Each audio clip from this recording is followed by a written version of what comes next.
So I have to ask you where you got your T-shirt then, the Black Lives Matter. It looks very Black Sabbath-y. Oh, it's official. This is official Black Sabbath merchandise. Is it? Yeah, they made this themselves. This is official. It's like, you can see, oh, yeah, I've got the stupid background. It's an actual Black Sabbath. They printed it and sold it on their website. Very cool, very cool. Well, speaking of Black Lives Matter, before we talk about the new album, I was fishing around looking at videos and stuff, and I saw the video for Work Work that came out like in 2014. Holla out your city if you ride for it. Let them know why you die for it. Same reason all these riders get high, so it's all medicinal. Now what you want, buy, homie? Buy bitch, mob shit, boss talk, game rich, name game, gang signs, work on the phone, call it baseline. Yup, line dance like a hold down, pimps up, daytime, whole block of ghost town, ghost ride, ghost face, G's get ghost in a moment, pour a little for the ghosts of the dead homies. Deadpan voice singing Tin Pan Alley songs, panhandling in front of tourists with their camera phones. Get it how you live, or live till you get it. Which features, a foot on a head, and that seems awfully, unfortunately, relevant and familiar these days. I'm just wondering if you have any comments about how that relates to what you guys are doing now. That video was made and conceptualized by Carlos Lopez Estrada, who we worked with a lot, and the whole setup and the whole thing was his idea. And we think of music videos in general as being like a filmmaker's response to what we've done, rather than a continuation of our own work. I think. So I mean, for what it means to me, I haven't probably watched it since we released it. I haven't seen that in a really long time. Yeah, I haven't seen it either. But I mean, what I would add is that, thematically, we've been talking about this a lot regarding this new album. That thematically, a lot of the stuff we've been working on since we formed as a band, I think seems really relevant right now. But it was, sort of what we were already up to and what we would be doing anyway. A lot of people have been asking if, doing these horror themed records is like a response to the nightmarish scenario that is the United States of America right now. Right. And unfortunately, or fortunately for us, in a callous commercial sense, that we were already making these albums. These were already planned. We'd made a lot of the songs with some of them. One of them was even 6 years old on the previous record. So we were doing this anyway, and unfortunately, as the world just seems to feel more and more desperate and negative, perhaps our songs about violence and horrific monstrosity are becoming more relatable than I think we thought they would be. The whole horrorcore thing is cool, and it's kind of comic strip horror, and it is what it is, but now it's more than that because of what's happened around you guys, I guess.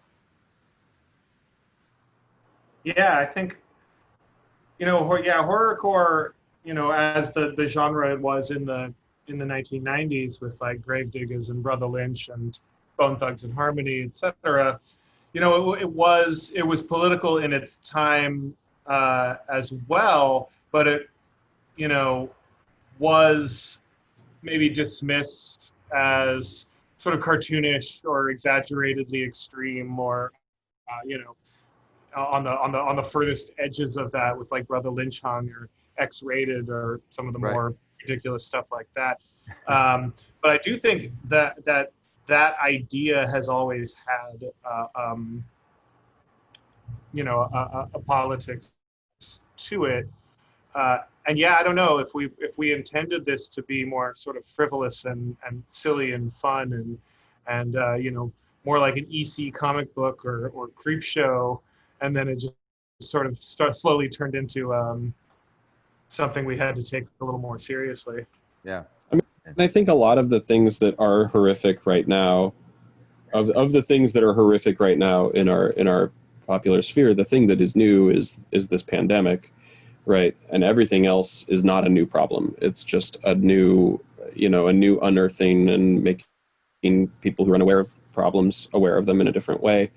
But these are not new ideas or new problems. And I think a lot of the things that we were tapping into in our records like feel really relevant right now because they were relevant years ago too, because they've been relevant for hundreds of years.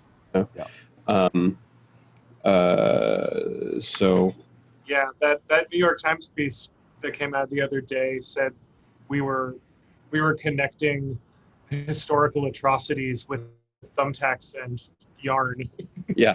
Yeah, and that feels about right. I mean, and and obviously, I'm not like that is not to say that like we are know more about what's going on or more woke or something, and that people are only catching up. It's just that I mean, I've learned a lot and changed a lot and grown a lot, like in my understanding of racial injustice in the past 6 months, like everybody has too. Right. But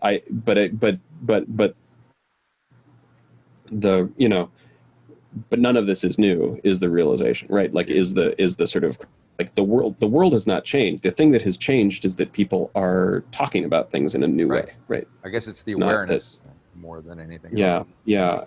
And so I think however you deal with those problems, like it feels more and more relevant as people start to change their context of how they react to them. Gotcha. Now let's talk about the record for a little bit. Visions of Bodies Being Burned. It's kind of a sequel to the previous. Is it fair to say to the previous record? Sure. Yeah. Sequel or sort of the second half of it. We effectively we made all the songs at the same time. For the most part, we made them all as one sort of group, and then realized we had too many and decided to split it up. Gotcha. And so for me, I'm a kind of rock and roll guy. Talking to hip hop and is new to me, and listening to it is I'm expanding like everyone else is and opening my horizons. So tell me a little bit about the process of actually creating this, what we hear on this record. Sure. Well, we make pretty much all of our beats in this room that I'm sitting in. Right. With a combination of this stuff and computers and field recordings. Bill and I both have backgrounds as sound designers, as well as musicians, and we really lean on our training as sound designers and our knowledge as experimental musicians when making these beats.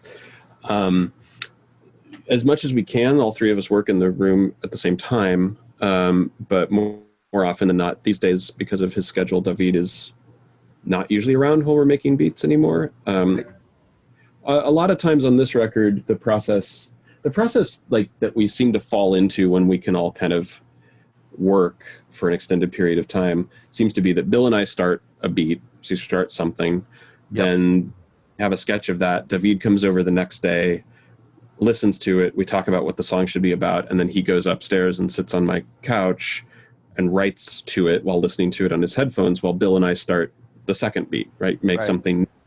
Then when he's got something, we sort of switch back and we start recording what he's got into that previous thing, which might be like a verse and a hook or just a verse or something. Right. We talk about what it is, and then either he keeps writing and we keep working on the new thing, or he keeps writing and we start working on the old thing again to expand it based on what we learned about what he's recorded. And that seems to be like the kind of default way that we work. There's all kinds of other ways we work too. Sure. There are songs written from start to finish over silence, and we've filled in the beats. There are songs that, he took a tiny little bit of a thing we made and he said, hey, and just wrote to that. And then we've expanded and gone in a new direction. There are songs that he's written over beats that we've made that we've said, hey, I think these words are the wrong song for this beat. So we're going to make a new beat for those words, and you write new words for this beat, Gotcha. And sort of in that way, there's, it really, There's even one song we did where we were on a long drive together, and we knew the kind of song we wanted it to be, but Jonathan and I couldn't make a beat, so we put a CD in, played a rap song we wanted it kind of to sound like, and David in the back wrote to just the bass boosted version of that with the treble all the way down, so he wouldn't have to hear the words. So he knew the kind of vibe of the song, and then we made a new beat to what he wrote in the back seat of the car. Because we needed it really fast. Yeah, we needed to do it like it needed to be done the next day, basically. Gotcha. That's cool. We're coming back from taking press photos in the desert, right? Is that right? Yeah, and then we we got the email from someone we wanted a feature from saying like, yeah, I'm down to do it. Send me the beat. And we're like, oh, we got to send right now, and the song doesn't exist. Yes. We're working on it.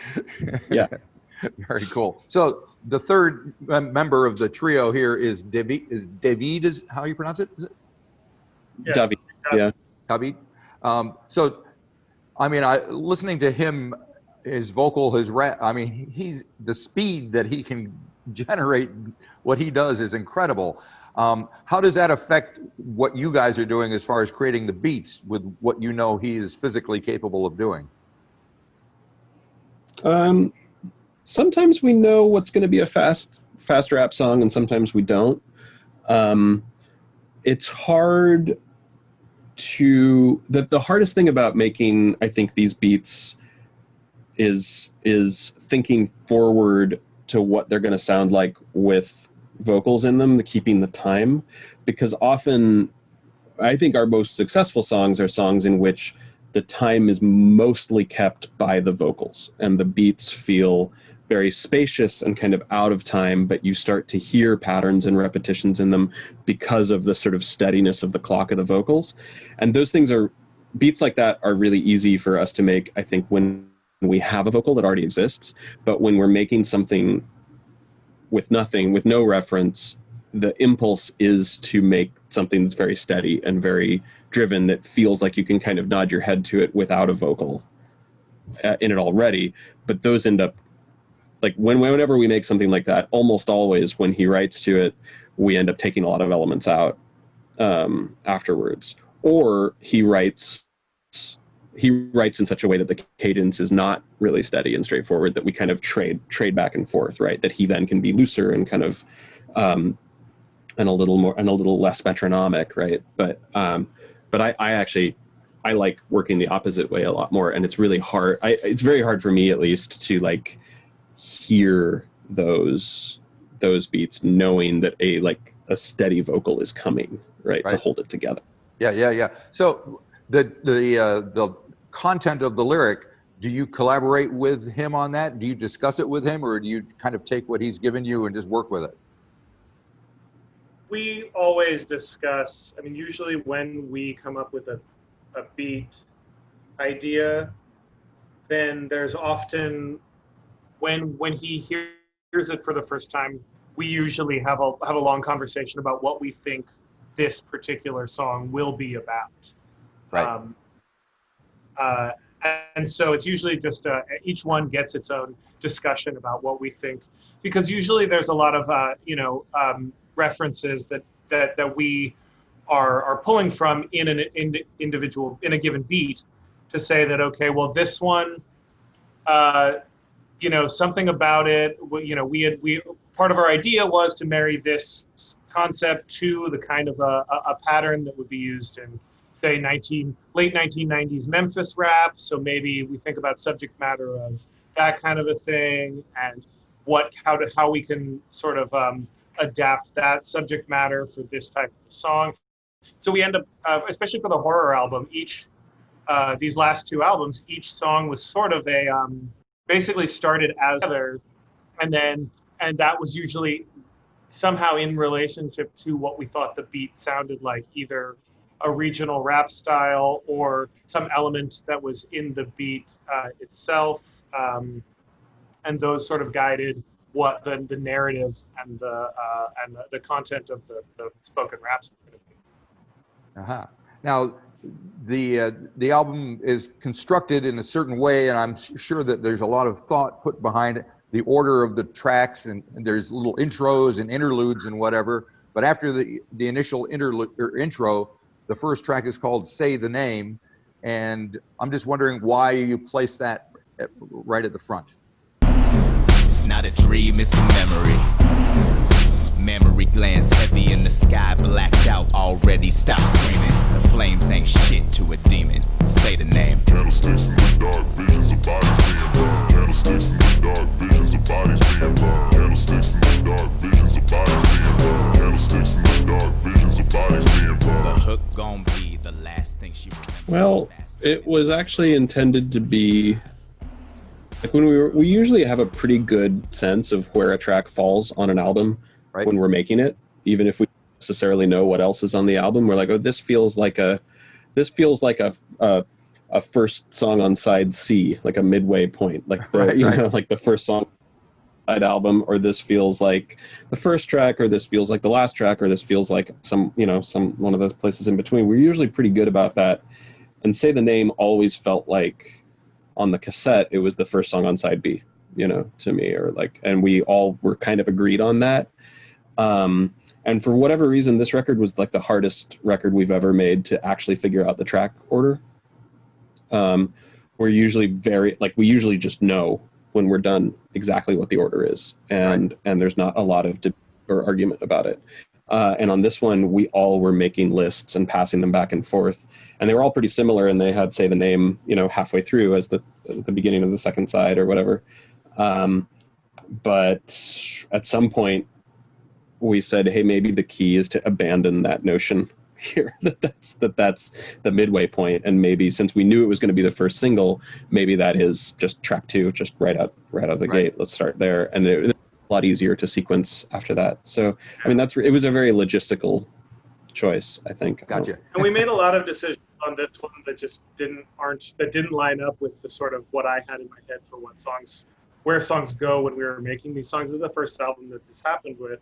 And I just have like a lot of very hard, strict rules in my head about how rap albums need to work. Like I can't stand, I want any rap album, I want the first thing you hear to be the voice of the rapper rapping, as like I can't stand rap albums that start with long intros without rapping. I don't understand why anyone would let the first voice on your album be a feature. When the first verse isn't by that rapper, so I have all these rules in my head. I'm like, we have to follow them. This one, we totally don't do that. Like we definitely decided to do like a long, basically like a death metal style intro of like an atmospheric. Yes. It's very long, ominous thing. thuds that are. Which we've never. And it's our first intro. It's our first intro with a beat too. We've never really done that before. Like with a kind of like a rhythmic, like percussive sound. Yeah. And so the next track is 96 Nev Campbell, and it does feature Cam and China. Do you like scary movies? What's your favorite? That phone sex, the probably you should have stayed with. The pillow talking can get you carted away quick. You murder artists come harder or shouldn't say shit. Unless you're ready to back it up while you play with. The fairer sex fairly quick, get your brain split. Full set stuck in your chest with grace. 96 Nev Campbell, the TV set on your face shit. Being in LA, have you run into Nev? I actually did walk by her on the street once many years ago. I didn't know. That's super funny. Yeah, I was walking on the street, and she was walking towards me, and I was behind, maybe 10 feet behind someone else, and as they passed her, they turned and looked at me and mouthed, "This was a stranger," which went, "That's Nev Campbell." And so I looked down as she passed, and she is, I mean, that was the closest I've ever been to her. She came up to about here on me. Really? I always imagined her to be taller. No, that's all I remember. She was walking with someone else.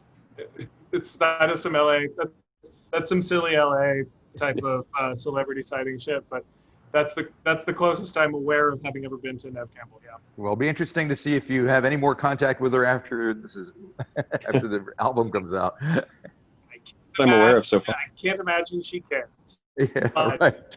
We came up with that track had like a lot of that phrase somehow rolled off the tongue better It was sort of a reference to that naming convention was like a Griselda Records. Benny the Butcher had a song called 97 Hove about, what is the line? He's born in 84, but I'm like 97 Hove, right? To like pick a person and an era of that person to be like, this is the vibe of this track. Right. And so I made a little list to choose between for that song to sort of guide it. I think even before we had a second verse from David on the song. So that's why he ends up saying 96 Nev Campbell in this song. The title was already that. Because I think I was like 78 Jamie Lee Curtis or 82 Heather Langenkamp, or they were all different, horror movie survivors. Like, right. And somehow, once, none of us were born for those earlier movies, and 96 Nev Campbell really was like, we were in middle school or whatever when it came out. That was formative for us, and Scream was of post-Flasher made sense to us. And I think that track was just called Final Girls for a really long time, because we knew when we made the beat that it was about that Final Girls sort of phenomenon, but right, it always felt a little too on the nose to actually just call it that. Yeah. Another track I wanted to touch on was Pain Every Day. I mean, it's all about death and dying, of course, whatever. But the sound collage at the end, especially, was pretty impressive. I didn't know if there were horns in there or what was going on, but maybe you can tell me a little bit about how you put that together.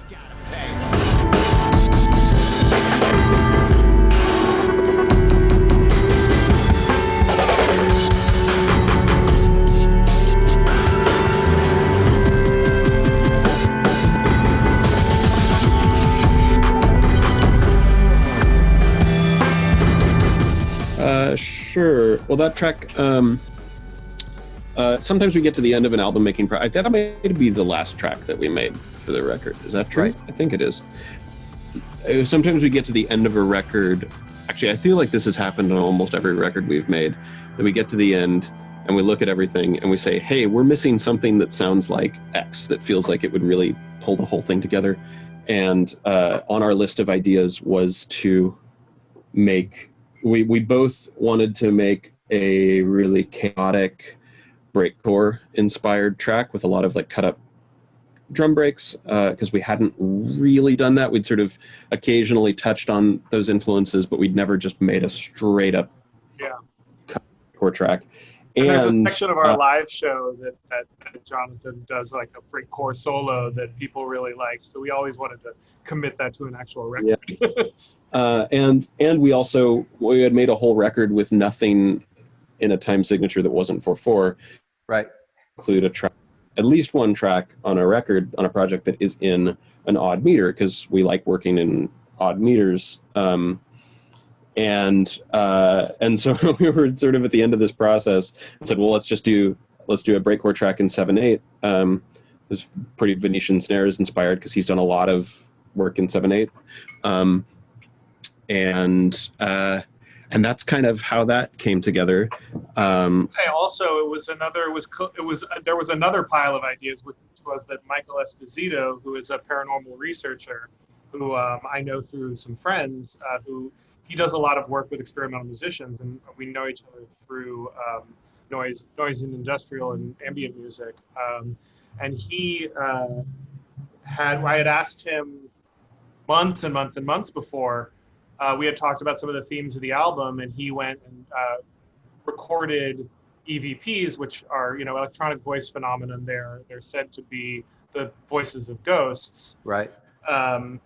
He went and recorded some EVPs that were thematically related to the album, and we were having a hard time fitting them into the album just because of the sort of timbral nature of them. The cleanup and the processing he has to do with them gives them a really particular character to the type of distortion in the EVPs. So we were having a hard time making it match any of our other songs. So we kept putting it off and saying, no, we got to make a whole song around these EVPs, because we need to really tailor the texture of the track to the unique texture of what these sound like. So that's, it was one of these 3 ideas coming together in one track that we were like, oh, we didn't do an odd meter. We want to do a breakcore track. Oh, we could do it all with these. We could do that and use these EVPs that Michael contributed. Yeah, a lot of our tracks happen that way too. That we all have these individual piles of, well, that's an idea for a song, and that's an idea for a song, and sometimes a lot of those ideas get combined for no other reason than just a practical one that we're just kind of talking about the ideas that we have in the room at the same time. Whereas one of those ideas is a track in its own right. But sometimes they all just, there's a synchronicity and it works that they become the same song. Right. Now, I'm guessing that the track Eaten Alive has a lot of some of that stuff that you kind of stow away. At the end of it, there's like 2-minute outro of noise and clunky things happening. And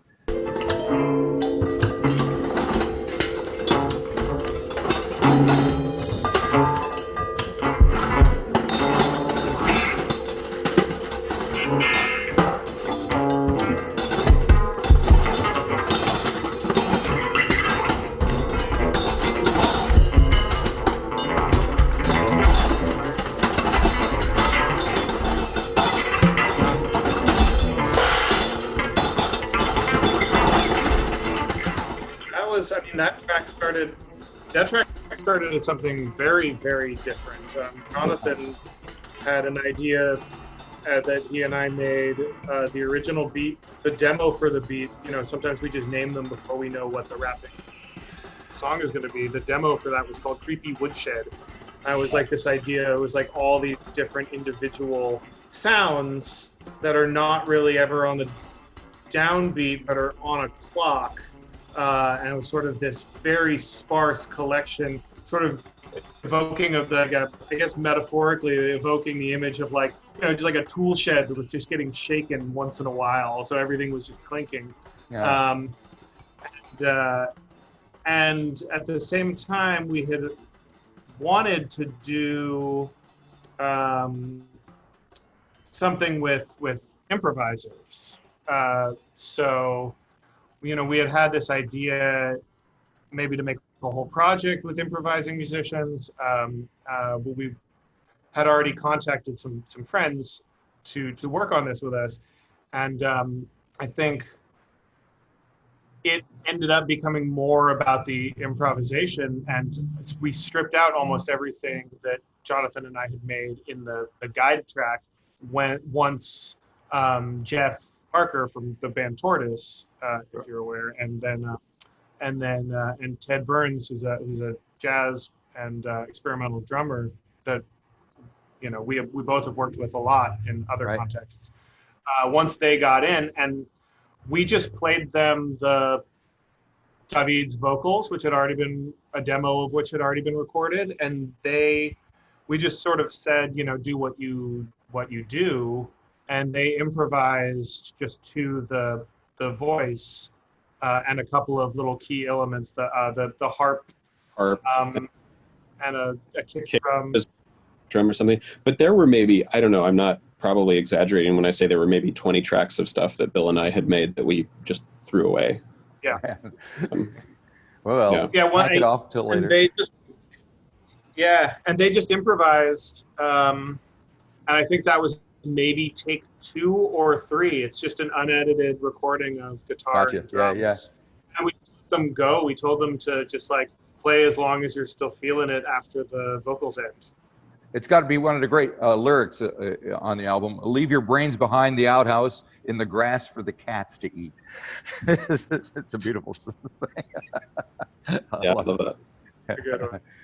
So you mentioned live shows, and I'm wondering how those work. Do people show up and dress up and get into a character? And what is the feel? You probably haven't done any in a while, but have not seen that happen, though. So I would encourage it. If anyone watching this ever has the opportunity to see us live, please do come dressed as your favorite character from a clipping. So, Someone showed up. Someone did show up at one of our shows once, dressed as the Ice King from Adventure Time, but I think it was just because it was on Halloween.